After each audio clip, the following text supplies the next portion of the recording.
네, 이 시간에는 로마서 10장 9절부터 12절 말씀까지 읽었습니다. 오늘은 로마서 40번째 시간으로 부제목은 예수님을 믿는다는 것은 입니다. 예수님을 믿는다는 것은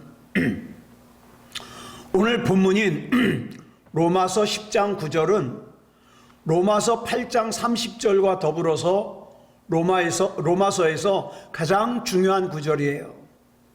우리는 앞에서 로마서 8장 30절을 나누면서 우리가 하나님을 믿는다고 할 때 그 믿음의 내용이 뭔가를 살펴봤습니다. 다시 한번 정리해 보면 첫 번째로 우리가 믿는 믿음의 내용은요, 우리가 하나님을 알기도 전에, 내가 태어나기도 전에 하나님께서 우리를 미리 정하셨다, 택정하셨다, 이걸 우리가 믿는 거라 그랬어요. 그 다음 두 번째로는 하나님께서 우리에게 피할 수 없는 은혜를 주셔서, 그걸 이 본문에서는 부르시고라 그랬죠. 그래서 하나님이 믿어지게 하시고 하나님을 바라보게 하신 것을 믿는 거예요. 그 다음 세 번째로는 하나님께서 죄와 허물뿐인 우리를 의롭다고 인정해 주신 것을 우리가 믿는 거라 그랬습니다. 그리고 마지막 네 번째로는 하나님께서 우리를 영원한 생명으로 영화롭게 해 주신 것을 믿는 거라 그랬습니다. 자, 그러면 오늘 우리가 나눌 본문 로마서 10장 9절은 뭘 얘기를 해주고 있느냐? 그러면 우리가 예수님을 믿는다는 것이 그런 네 가지인데, 그러면 어떻게 믿어야 될까? 이걸 설명해 주는 것이 로마서 10장 9절 말씀이에요. 같이 읽겠습니다. 시작. 내가 만일 내 입으로 예수를 주로 시인하며 또 하나님께서 그를 죽은 자 가운데서 살리신 것을 내 마음에 믿으면 구원을 받으리라. 이 말씀을 보면 우리는 예수님을 믿는다 그럴 때 첫째로 예수님을 주로 시인하는 걸 믿는 거예요. 주로 시인하는 거. 예. 즉 예수님을 하나님으로 믿는 거예요. 많은 사람들이, 또 예수 믿는다는 사람들이 입으로는 하나님을 주여 주여라 그러지만 실제 삶에서는 하나님을 주인으로 인정 안 하는 사람들이 많아요. 하나님을 하나님으로 믿지 않는 사람들이 많아요. 그 결과가 뭡니까? 자기 마음대로 살아요. 그러나 하나님을 하나님으로 믿는 사람은 다르죠. 예수님이야말로 이 세상의 그 무엇으로도 대신할 수 없는 절대자예요. 이걸 인정해야 되는 거예요. 예수님을 믿는다고 하면서 예수님의 말씀대로 살지를 못하고 예수님의 말씀에서 떠나서 사는 사람들이 있어요. 그 이유가 뭐냐? 예수님의 말씀이 하나님의 말씀이요, 절대 불변의 진리요, 절대적인 판단의 기준이라는 것을 모르거나 아니면 믿지 못하기 때문이에요. 둘 중에 하나예요. 사람은요, 하나님을 믿는 만큼 하나님의 말씀대로 살 수 있어요. 예. 자, 베드로나 바울이 어떻게 예수 그리스도의 이름을 위해서, 복음을 위해서 순교를 할 수 있었죠? 예수님께서 하나님이시라는 사실을 그만큼 확실하게 믿었기 때문이에요. 자, 그러면 이 사람들은 사도니까 그렇다고 치고, 자, 우리나라에 가까운데 여의도 쪽에 가보면 양화진이라는 곳에 가보면 우리나라에 와가지고 복음을 전하다가 돌아가신 선교사님들의 무덤이 있습니다. 자, 그 옛날, 그 당시 우리나라는요, 전염병이 굉장히 많았어요. 그 전염병이 많은 불결한 나라에, 이역만리 떨어진 우리나라에 와서 예수님의 복음을 전하다가 죽었어요. 어떻게 그럴 수 있었을까요? 그만큼 예수님께서 하나님의 아들이시라는 사실을 확실하게 믿었기 때문에. 여러분, 우리도 마찬가지예요. 내가 예수님이 하나님의 아들이라는 걸 믿잖아요. 그만큼 내 시간을 드립니다. 내 인생을 드려요. 내 물질도 드려요.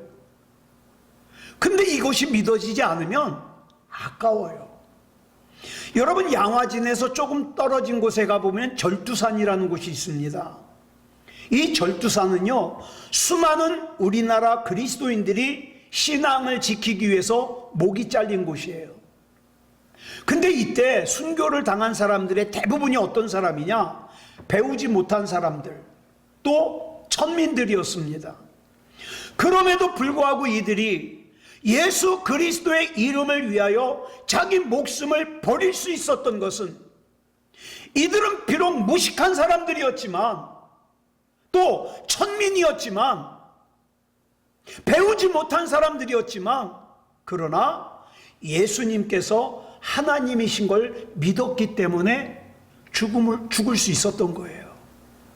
반면에 아무리 공부를 많이 하고 똑똑하고 가진 것이 많아도 예배를 무시한다, 신앙생활을 하찮게 생각한다, 변명의 여지 없이 그런 사람은요, 하나님을 믿지 못하는 사람이에요.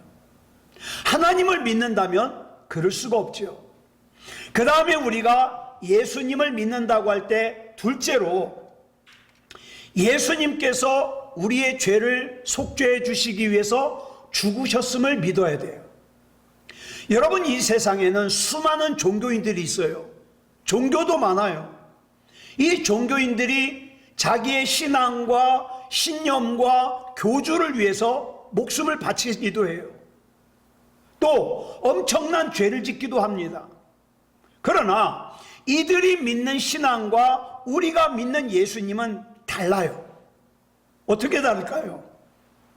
결정적으로 다른 것은, 우리가 믿는 예수님께서는 우리를 위해서 죽으셨어요. 그런데 다른 종교는요, 그 종교를 믿는 사람들을 위해서 그 종교의 신이 죽질 않았어요. 예.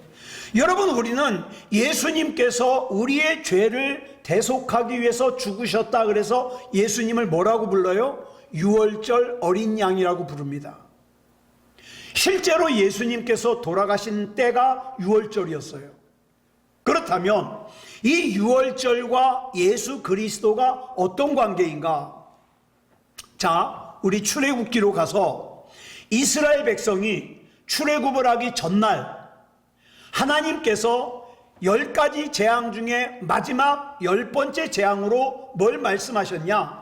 애굽에 있는 모든 사람들의 장자, 사람뿐만 아니라 가축의 맞이, 가축이 처음 태어난 거 다 죽이겠다는 거예요. 그리고 나서는 이스라엘 백성에게 말씀하시기를, 너희들은 양을 잡아서 그 피를 문의 임방과 설주에다가 발라라. 그러면 죽음의 사자가 지나가다가 그 어린 양의 피가 문의 설주와 임방에 발라져 있는 걸 보면 넘어갈 것이다, 지나갈 것이다. 그래서 유월절을 영어로 뭐라 그러냐? 넘어서 지나간다. 그래서 패스오버라고 불러요. 패스오버. 위로 패스한다, 지나간다. 자, 그렇다면 이때 하나님께서 이스라엘 백성을 살려주신 이유가 뭘까요? 그들이 특별히 착해서요? 아니요. 그럼 그들이 특별히 뭘 해서요? 아니요. 우리 굉장히 중요한 말씀이 출애굽기 12장 38절 말씀이에요. 여기 보면 출애굽을 한 사람들의 구성원들이 어떤 사람들이었는지를 설명하고 있어요. 같이 읽겠습니다. 시작. 수많은 잡족과 양과 소와 힘이 많은 가축이 그들과 함께 하였으며. 자, 여기서 중요한 게 뭐냐? 잡족이에요. 수많은 잡족. 자, 출애굽을 한 행렬 속에는 이스라엘 사람들만 있었던 것이 아니라 수많은 다른 족속들도 있었다 이 말이에요. 애굽 사람들도 있었어요. 출애굽한 사람들 중에. 예? 자, 그러면 이 수많은 잡족들, 여러 족속들은 출애굽 전날 어떻게 했을까요? 이들도 이스라엘 백성과 마찬가지로 집집마다 문의 설주와 임방에다가 어린 양의 피를 발랐죠. 즉 하나님께서는 이스라엘 백성이냐 아니냐를 보신 것이 아니라 하나님께서 명하신 대로 어린 양의 피가 문의 설주와 임방에 발라져 있느냐 발라져 있지 않느냐, 이걸 보시고 넘어가신 거예요. 그래서 그 피가 발라져 있으면 그 집안에 있는 사람은 이스라엘 족속이든 애굽 사람이든 다른 이방 사람이든 다 살려주셨습니다. 그렇다면 예수 그리스도께서 왜 유월절 어린 양으로 십자가에서 피를 흘려 돌아가셨을까? 그리고 우리가 흔히 예수님의 보혈 그러는데, 우리가 예수님의 피를 믿는다는 것은 어떤 의미인가? 여러분, 우리가 예수 그리스도의 피를 믿는다는 것은 저와 여러분의 영혼의 문에 임방과 설주에다가 양의 피를 바르는 것과 똑같아요. 그래서 이 피가 발라져 있으면 구원받습니다. 학교 문턱에도 못 가봐도 괜찮아요. 돈 한 푼 없는 거지라도 괜찮아요. 못생겼어도 괜찮아요. 내 영혼의 문에 설주와 임방에 어린 양 예수 그리스도의 보혈만 발라져 있다면 그 사람은 천국 가요.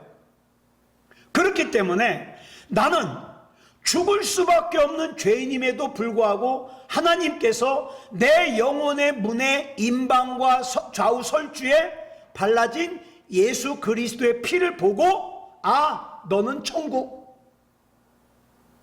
발라져 있지 않으면 목사라도 너는 못 들어가. 자, 그렇기 때문에 저와 여러분의 직분이 천국에 가고 안 가고를 결정하는 게 아니에요. 신앙생활을 얼마나 많이 했냐, 교회를 얼마나 오래 다녔느냐가 중요한 게 아니에요. 중요한 건 내 영혼의 문 설주와 좌우 임방에 예수 그리스도의 보혈이 발라져 있느냐. 이 예수 그리스도의 피가 나의 모든 죄와 허물을 없애주시고 나를 의롭다고 인정해 주시고 심판으로부터, 지옥으로부터 어떻게 된다고요? 패스오버, 지나가는 거예요. 주님께서는 내가 머리로 지은 죄를 용서해 주시기 위해서 가시로 만든 관을 머리에 쓰셨습니다. 내 손과 발로 지은 죄를 용서해 주시기 위해서 손과 발에 못이 박히셨습니다. 이렇게 죽을 수밖에 없는 나를 살리기 위해서 예수님께서 희생의 피를 흘리심으로 나의 모든 죄가 패스오버, 지나갔다는 거예요. 이 사실 앞에서 여러분, 이 세상에 어떤 종교가 예수 그리스도와 비교할 수 있겠습니까? 오직 예수님만이 당신의 몸을 찢으심으로 만인의 죄를 대신해서 형벌을 받으신 거예요. 그런데 여기서 또 하나 중요한 게 있어요. 예수님께서 그렇게 돌아가신 것으로만 그쳤다면 그 죽으심은 단순히 그냥 고귀한 희생, 그리고 결론 나고 말았을 거예요. 여러분, 그 고귀한 희생은요, 이 세상에서는 감동을 줄 수 있을지 모르지만 내가 죽고 난 다음에는 관계가 없어요. 그렇다면 이 세상에서 죄사함 받는 것은 아무짝에도 쓸모가 없는 거예요. 자, 보세요. 이 세상에서 우리의 모든 것이 다 끝나고 만다면 죄인으로 죽으나 아니면 죄를 용서받고 죽으나 뭔 차이가 있겠어요? 차이가 없죠. 차라리 그럴 것 같으면 세상에 나가서 죄인으로 살더라도 즐겁게 살고 본능대로 살고 욕망대로 사는 사람이 더 지혜롭다고 할 수 있어요. 그런데 그 다음에가 중요한 거예요. 우리가 예수님을 믿는다고 할 때 어떤 예수님을 믿느냐? 셋째로 예수님께서 죽은 자 가운데 부활하셨음을 믿는 거예요. 이 부활이 저와 여러분의 죽음 이후를 책임져 주는 거예요. 예수님께서는 일시적으로 잠깐 부활하신 것이 아니라 영원한 생명의 부활을 하셨습니다. 자, 그러면 예수님께서 부활하신 것이 왜 중요합니까? 예수님께서 부활하심으로 저와 여러분의 삶이 이 세상에서 끝나는 것이 아니라 영원한 생명으로 거듭날 수 있기 때문에, 저와 여러분이 지금 이 세상을 살 때 고단하고 힘들고 어렵고 고통스러워도 왜 낙심하지 않아요? 왜 좌절하지 않아요? 저와 여러분이 하나님 나라에서 영원히 살 것을 생각하면 이거는 잠깐이거든요. 예? 잠깐이거든요. 이 점에서 예수님께서 이 세상의 어떤 종교의 교주와도 확연하게 차별되는 거예요. 여러분, 이 세상에서 부활한 사람은 아무도 없습니다.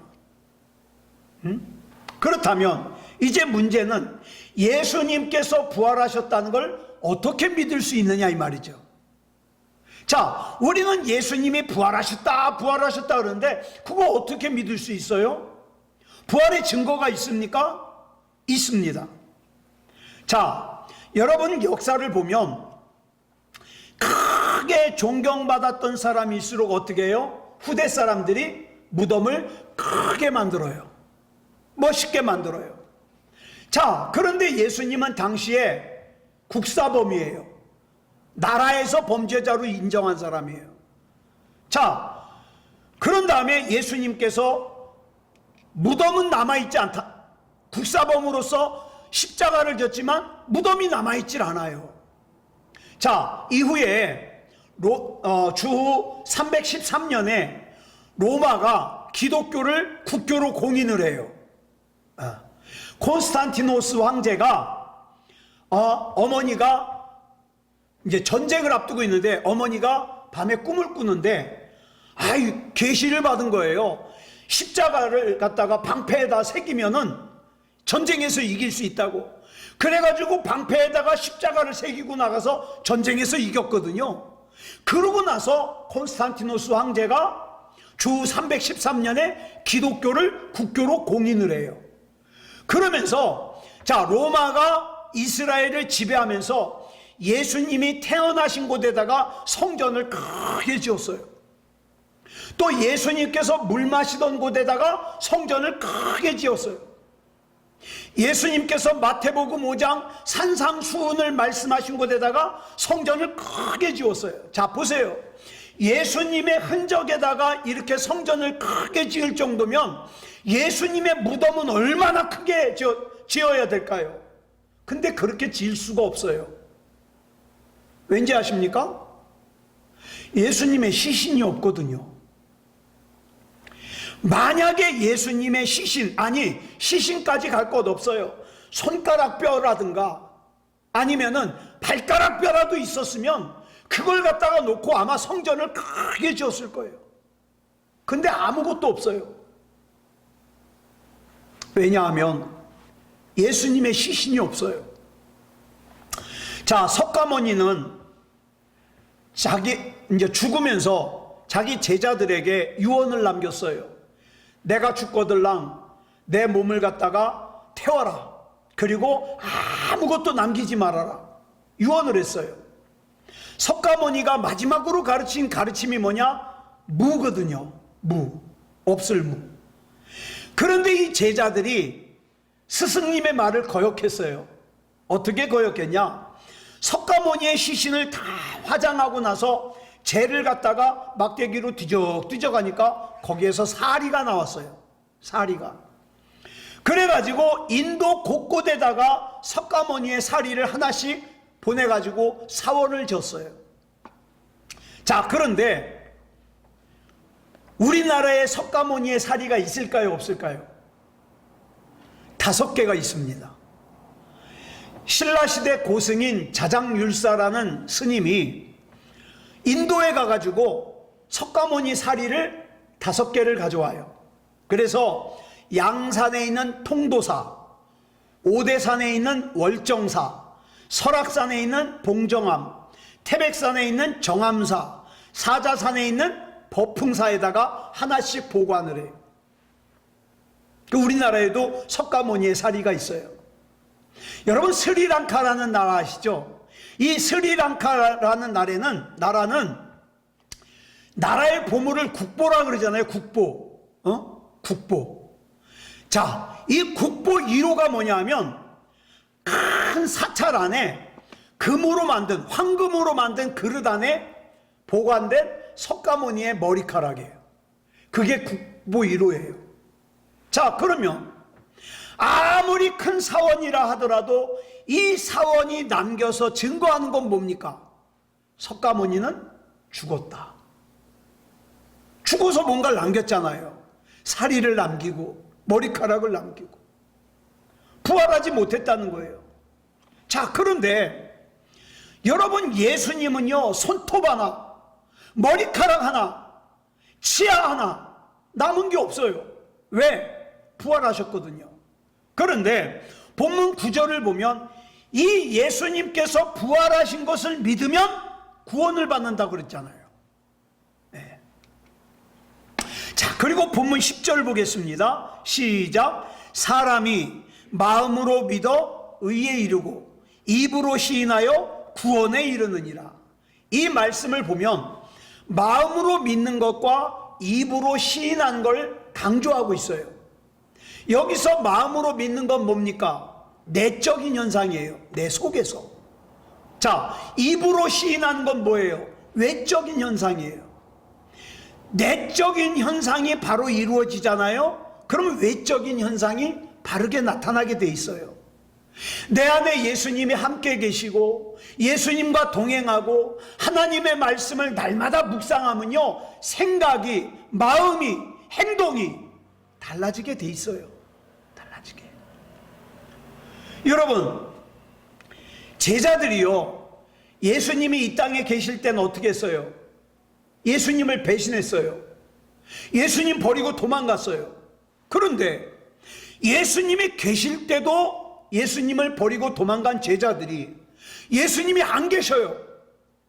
승천하셨기 때문에 안 계셔요. 그러면 더 예수님을 더 배신해야 되잖아요.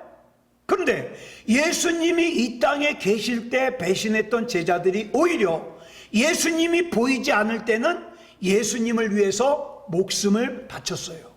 순교를 했어요. 이유가 뭘까요? 이유가 뭐겠어요? 세월이 흐른 뒤에 제자들이 보니까 십자가를 볼 때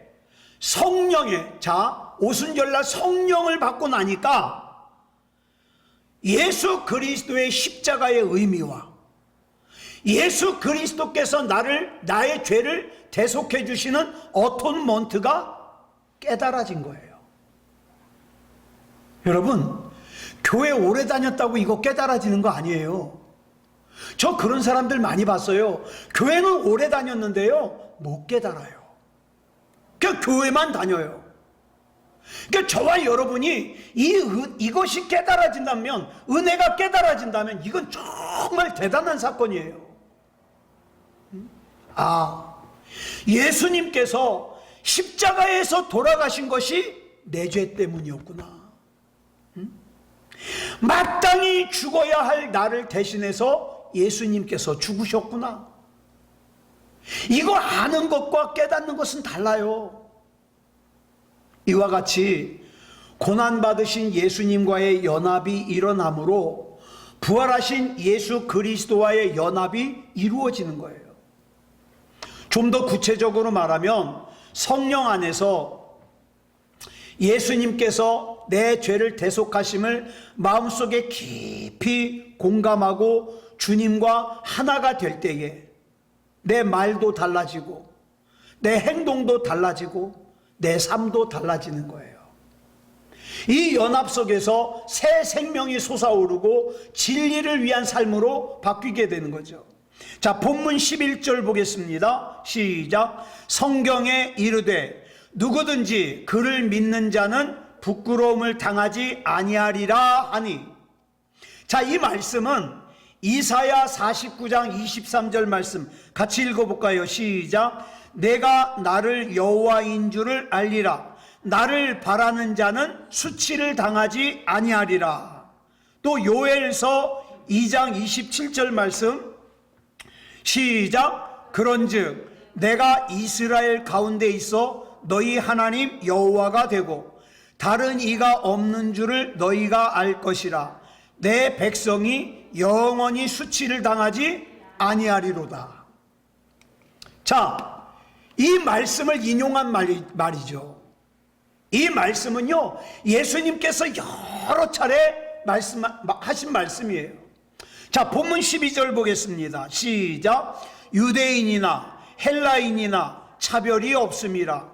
한 분이신 주께서 모든 사람의 주가 되사 그를 부르는 모든 사람에게 부요하시도다. 자, 보세요. 지금까지 말한 이 구원의 은혜가 하나님을 아는 유대인이나 헬라인이나 아무런 차별이 없다는 거예요. 지성인이든 살인강도든, 예? 일가족을 도끼로 다 죽인 고재봉이든, 주님을 믿기만 하면 구원을 받고 수치를 당하지 않는다 이 말이에요. 저는 이 수치를 당하지 않는다는 것이 너무 중요하다고 생각해요. 여러분, 수치 중에 수치가 뭘까요? 내가 돈 없어서 당하는 수치가 아니에요. 내가 못 배워서 당하는 수치가 아니에요. 수치 중에 가장 수치가 뭐냐? 내가 하나님 나라 들어가지 못하는 게 가장 큰 수치예요. 주님을 믿기만 하면 구원을 받고 이 수치를 당하지 않는다는 거예요. 주님께서는 모든 사람에게 똑같이 주님이 되어주시고 당신을 부르는 모든 사람에게 풍성한 은혜를 베풀어 주셔서 세워주셔요. 그래서 예전에 죄악된 삶을 완전히 청산할 수 있었던 거고, 여러분, 죄가 죄로 인식되고 그래서 회개할 수 있는 것도요, 뭐 이해력이 높아서 똑똑해서가 아니에요. 바로 하나님의 은혜가 있어야 그 죄가 깨달아져요. 우리 예수교 대한성결교회의 김응조 목사님이라고 굉장히 훌륭하신 목사님이 있어요. 돌아가셨어요. 그런데 이 김응조 목사님이 계속 강조한 게 뭐냐 하면, 예수님을 구주로 영접하고 성령을 받으면 예전에 아무렇지도 않았던 것들이 회개가 나온다는 거예요. 그러면서 목사님이 간증을 하시는데, 어떤 식당에 갔는데 이쑤시개가, 옛날에는 이쑤시개가 없잖아요. 그냥 나무 같은 거 잘라서 쓰고 그러잖아요. 근데 어떤 식당에 갔는데 이쑤시개가 너무 이쁘더래요. 그래서 그걸 갖다가 나중에 쓰려고 몇 개를 더 갖고 온 거예요. 그랬는데 막 성령 받고 막 은혜가 쏟아지는데 그 이쑤시개 가져온 게 걸리는 거예요. 너무너무. 그래가지고 회개하고 찾아가서 배상했다는 거예요. 자, 은혜 받아야 돼요. 아는 거 가지고는 되질 않아요. 은혜 받아야 돼요. 자, 그랬을 때 이 은혜는 어디에서 임하느냐? 예수 그리스도의 십자가, 예수 그리스도의 보혈이, 또 예수 그리스도의 부활이 나와 연관이 되는, 연결이 되는 어톤먼트가 일어나야 이게 가능한 거예요. 부활하시고 함께 하시는 주님의 그 은혜가 나를 붙잡아 주시고 인도해 주시는 거예요. 유대인이나 헬라인이나 주님을 믿는 사람은 부끄러움을 당하지 않는다는 말씀을 바꿔 말하면, 유대인이든지 헬라인이든지 주님을 믿지 않는 사람은 부끄러움을 당한다. 목사도 주님을 믿지 않는 사람은 부끄러움을 당한다. 장로, 권사, 집사도 예수님을 믿지 않는 사람은 부끄러움을 당한다. 나의 죄를 대속해 주신 구원자 예수 그리스도를 바로 믿지 않으면 나의 욕심을 위해서 예수님을 이용하는 사람만 돼요. 여러분, 교회 다니는 사람 중에 예수님을 이용하는 사람 많아요. 부자 되게 해주세요. 잘 먹고 잘 살게 해주세요. 우리 아이 잘 되게 해주세요. 이런 것만 기도하면 예수님이 이용하는 거예요. 예수님을 이용만 하는 사람은 수치를 당한다 이 말이에요. 여러분, 저와 여러분이 나 이제 욕심 부리지 말아야지 이렇게 결심한다고 욕심 안 부려집니까? 안 돼요. 내 힘으로는. 예? 이건 내가 결심한다고 되는 게 아니에요. 예수 그리스도와 나 사이에 어톤먼트, 대속이 일어나고 그 다음에 은혜가 임해야 이게 가능해요. 예수 그리스도의 십자가에 내 시선이 고정될 때에 내가 욕심을 떠날 수 있고, 그때야 비로소 예배다운 예배가 되는 거예요. 가만히 보면 사회적으로 무리를 일으키는 공직자 중에 예수 믿는다는 사람들이 많아요. 또 현재 국회의원 중에 정치적인 이해관계에 따라서 지금 이런 법안이 나오잖아요. 교회 폐쇄법이라고. 교회가 말 안 들으면 교회를 폐쇄하고 교회의 재산을 다 뺏겠다. 이게 교회 폐쇄법이에요. 또 교회 해산법이에요. 근데 이 법안을 만드는 사람들 중에, 국회의원들 중에 교회 다니는 사람들이 있어요. 이게 문제죠. 어떻게 이럴 수 있을까요? 교회만 다녀서 그래요. 예수 그리스도의 십자가를 바르게 믿지 못하니까 그런 일들이 일어나는 거죠. 그렇지만 예수님께서 가늠한 여인에게 요한복음 8장 11절에서 이렇게 말씀하셔요. 시작. 나도 너를 정죄하지 아니하노니 가서 다시는 죄를 범하지 말라. 간음은 수치스러운 죄잖아요.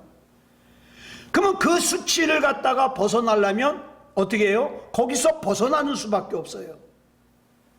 자, 그래서 그 뒤에 다음에 12절을 보면 이렇게 말씀하고 있어요. 시작. 나는 세상의 빛이니 나를 따르는 자는 어둠에 다니지 아니하고 생명의 빛을 얻으리라. 아멘. 저와 여러분이 생명의 빛을 얻을 수 있는 방법은 오직 한 가지예요. 예수님 따르는 거예요.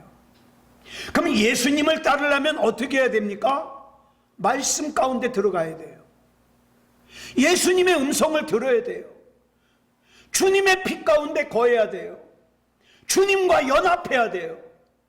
그러면 주님께서 도우시고 세워주시겠다고 약속하셨어요. 그러니까 내가 결심해서 되는 것이 아니라 나는 그저 주님 바라보고 주님 안에 있기만 하면 주님께서 나를 도우시고 인도해 주시는 거예요. 말씀을 정리하겠습니다. 우리 결단으로는요, 욕심을 이길 수 없어요. 우리 결단으로는요, 음란함을 이길 수 없어요. 그러면 어떻게 이기느냐? 예수 그리스도의 십자가를 바라볼 때 이길 수 있어요. 부활하신 예수님과 연합할 때 새 생명이 임하고 이길 수 있어요.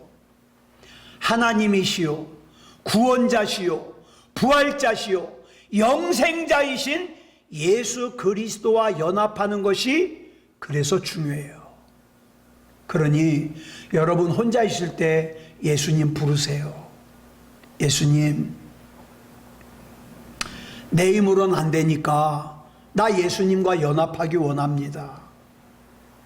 예수님, 내가 세상의 어둠에 휩싸이지 않게 하시고 나는 예수님 바라보는 것만 할 수 있으니까 예수님의 은혜로 빛 가운데 살게 해 주시옵소서. 그래서 이 땅의 삶을 다 살고 났을 때 부끄러움 당하는 일이 없도록 주님께서 나 붙잡아 주시옵소서. 이렇게 기도하는, 이렇게 믿음으로 사는 저와 여러분이기를 그리스도 예수님의 이름으로 축복합니다. 기도하겠습니다. 사랑하는 주님, 감사합니다. 오늘 로마서 10장 9절로 12절의 말씀을 통하여 또 예수 그리스도를 우리가 왜 믿어야 되는지, 어떻게 믿어야 되는지 살펴봤습니다. 하나님, 인도해 주시옵소서. 내가 결심한다고 다 되는 것이 아니라는 거 알았습니다. 나는 그저 주님 바라볼 테니 주님께서 붙잡아 주시고 인도해 주셔서 그리스도인다운 그리스도인이 되게 하시고 하나님의 자녀다운 하나님의 자녀가 되게 해 주시옵소서. 우리 주님의 은혜 가운데 붙잡아 주시고 이 땅에서의 삶을 충성되게 살다가 마침내 하나님의 나라에 들어가 수치를 당하지 아니하는, 부끄러움을 당하지 아니하는 하나님의 자녀로 살게 해 주시옵소서. 모든 것을 우리 주님 앞에 맡겨드리오며 그리스도 예수님의 이름으로 간절히 기도드렸사옵나이다. 아멘.